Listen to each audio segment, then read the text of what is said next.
नमस्कार दोस्तों।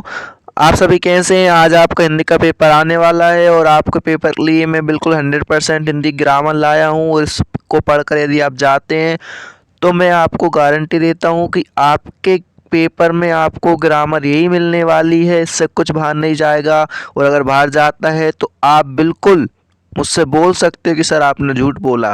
तो इसलिए आप इसको पूरा ज़रूर देखें, जिससे आपको बहुत फ़ायदा होने वाला है और पेपर की ग्रामर आपके बिल्कुल 100% गारंटी के साथ। तो जल्दी जल्दी देखिएगा और मैं आपको यहाँ पर जल्दी बताता हूँ। टाइम आपके पास भी नहीं है, आज ही आपका पेपर है और मुझे अभी ये सब जानकारी प्राप्त हुई है, तो जल्दी से आप इसको पूरा ज़रूर देख लें, अपने दोस्तों में शेयर कर दें।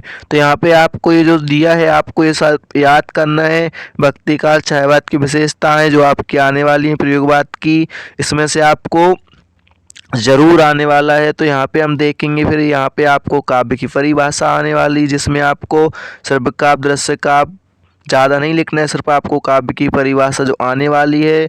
और दोस्तों आपका क्या आने वाला है, इसमें से आपका महाकाव्य खंड काव्य भी आने वाला है, जिसमें आपका क्या है अंतर आने वाले हैं और यहाँ पे आपके ऑब्जेक्टिव भी बनेंगे। जिससे तो आप इसको पूरा देख लें, क्योंकि यही पेपर आने वाला है। मैं बार बार आपसे कह रहा हूँ, इसको पढ़कर ज़रूर जाइएगा, नहीं बाद में और जब पेपर के बाद एक बार और आप इससे मिला लीजिएगा, क्योंकि यही आने वाला है। इसलिए आप इसको पूरा देख लें। तो यहाँ पर देखो, ये मुक्तक काव्य जो है आपका महाकाव्य खंड का बिल्कुल 100% और ये आपका बिल्कुल आने वाला ही है, तो इसको आप ज़रूर कर लें। उसके बाद आपका क्या है रस। तो यहाँ पे आपको रस में क्या है संचारी भाव स्थायी भाव भी आपके पूछे जाएंगे, तो आप इनको ज़रूर देख लें, इससे ग्रामर बाहर नहीं जाएगी। आपको बार बार बता रहा हूँ मैं दोस्तों। तो यहाँ पे आपको ये सभी पूरी ग्रामर मैंने यहाँ पे बिल्कुल आंसर के साथ सरल भाषा में आपको समझाइए, तो इसको आप छोड़कर ना जाएं और सभी को शेयर भी कर दें और वीडियो को अपने दोस्तों में ज़्यादा से ज़्यादा फैलाएं, वायरल कर दें इसको दोस्तों, बिल्कुल वायरल कर दें इसको, क्योंकि सभी का होने वाला है भला, क्योंकि आने वाला है यही हमारे पास एक हिंदी की भला। और आप इसको दूर कर सकते हैं हमारे इस वीडियो को देखकर। बिल्कुल आपको सोचने की ज़रूरत नहीं है कि क्या आएगा। इसमें आपको दोहा छंद और चौपाई छंद ही पढ़ना है, इसमें आपको हरी गीति का छंद नहीं पढ़ना है। इसमें आपको सिर्फ दोहा छंद और चौपाई छंद ही पूछे जाएंगे, तो आपको ज़्यादा नहीं पढ़ना है यहाँ पर। उसके बाद हम देखते हैं अलंकार। अलंकार क्या है, हमारे काव्य की शोभा बढ़ाने वाले वाक्यों को अलंकार कहते हैं। ये चीज़ आपको याद रखना है, क्योंकि ऑब्जेक्टिव में ये भी आपसे पूछेंगे वो। और यहाँ पे हमने सारे अलंकार भी आपके इसमें कवर किए हैं, तो यहाँ पे आप सब अच्छे से देख लीजिएगा।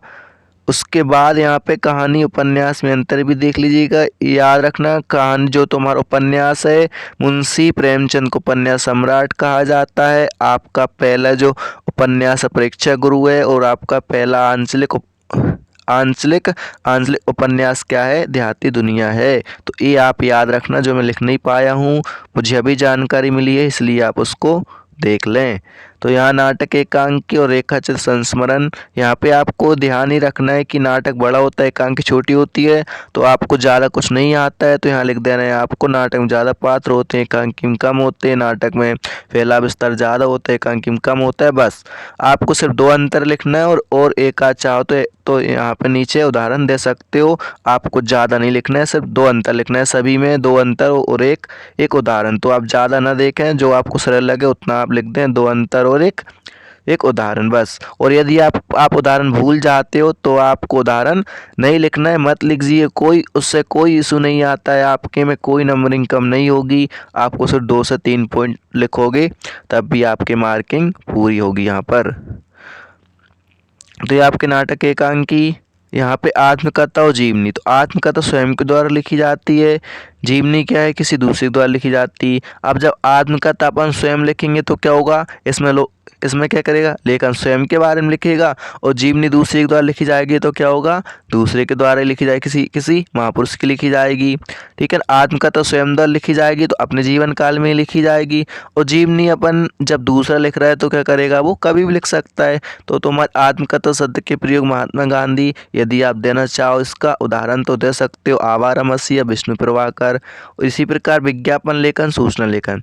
देखो विज्ञापन लेखन वो होता है जैसे हमारा ऐड आता है ना प्रचार प्रसार टीवी, वो विज्ञापन लेखन होता है। सूचना हमें कोई भी किस में देता है, लिखित में देता है, ठीक है ना। अखबार के माध्यम, वेबसाइट के माध्यम से हमें विज्ञापन दिए जाते हैं। सूचना हमारी किसी प्रकार से ऐसे पोस्ट के द्वारा भी, जीमेल है ना या व्हाट्सएप पे हमें सूचना दी जाती हैं। हम देखते हैं विज्ञापन लेखन कैसा होता है, सकारात्मक होता है। उसमें कोई भी ऐसा कुछ नहीं होता है कि नहीं ऐसा तुम्हें नहीं करना है, वैसा है, खराब प्रोडक्ट है, ऐसा कभी नहीं बोलते। वो हमेशा प्रोडक्ट की बड़ाई करते हैं। तो इसकी भाषा सकारात्मक होती है। और इसमें जो रहता है क्या रहता है, उत्पादक उपभोक्ता मध्य क्या होता है, इसमें संप्रेषण का माध्यम होता है, क्योंकि हमें ऐड के द्वारा ही पता चलता है कि ये बाजार में नई चीज़ आई हुई है। तो इसको आप कर लें। और इसकी भाषा लुभावनी होती विज्ञापन की, सूचना के ऐसे ज़रूरी नहीं होता, क्योंकि लुभावनी मतलब आपको इसमें लालच दिया जाता है। तो इसको आप याद करें। इस प्रकार से विज्ञापन हमेशा कंपनी द्वारा किए जाते हैं और सूचना कोई भी आम व्यक्ति दे सकता है, क्योंकि हम विज्ञापन नहीं करते हैं, विज्ञापन कंपनियां करती हैं, ठीक है। और इसका आप नीचे के दे दोगे, उदाहरण दे दोगे। अब यहाँ पर लोकोक्ति मुहावरे में अंतर विशेष तौर पे आपको ये देखना है। लोकोक्ति पूर्ण होती है, मुहावरे वाक्य होते हैं। लोकोक्ति स्वतंत्र होती हैं और ये तुम्हारा पूर्ण स्वतंत्र नहीं होते। दो अंतर हो गए हैं, ठीक है ना। और आपको दो अंतर के बाद इसमें एक अंतर और कर लेना है। लोकोक्ति में व्यंजना शक्ति होती है, लक्षण शक्ति होती है मुहावरे में। उसके बाद हम नीचे क्या दे देंगे, उदाहरण दे देंगे, ये आपका हो जाएगा। उसके बाद आपके निपात शब्द क्या होते हैं, जो किसी शब्द के साथ जोड़कर उसको बल प्रदान करें। जैसे कि उसने मुझसे बात तक नहीं की, तो बात की वो होते हैं सिंपल, लेकिन बात तक नहीं की हम जोड़ दे रहे हैं। समास क्या होते हैं, दो या दो से अधिक शब्दों से मिलकर बने नए नए शब्द को हम समास कहते हैं।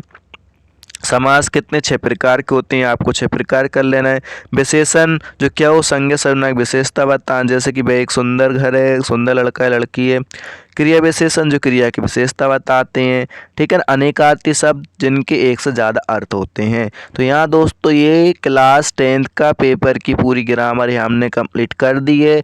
आप इसको ज़रूर देख लें और अपने दोस्तों में शेयर कर दें और चैनल को ज़रूर सब्सक्राइब कर दें, क्योंकि अब आपका पेपर मैथ्स का आने वाला है 22 तारीख को, और जिसका मैं बिल्कुल आपको पूरा दूंगा और आपको मैथ्स में बिल्कुल प्रॉब्लम नहीं आने वाली है, क्योंकि मैं आपको मैथ्स का सब कुछ समझाने वाला हूँ। मैथ्स में यदि आपको कुछ नहीं भी आता है तो आप मेरे वीडियो देख लें, उसके बाद आपको कुछ भी पढ़ने की ज़रूरत नहीं पड़ेगी। इस चीज़ की मैं आपको गारंटी देता हूँ। तो दोस्तों जल्दी से शेयर कर दें और मिलते हैं हम अगली वीडियो में। आपके पेपर के लिए आपको शुभकामनाएं, आपका अच्छा पेपर जाए। धन्यवाद दोस्तों।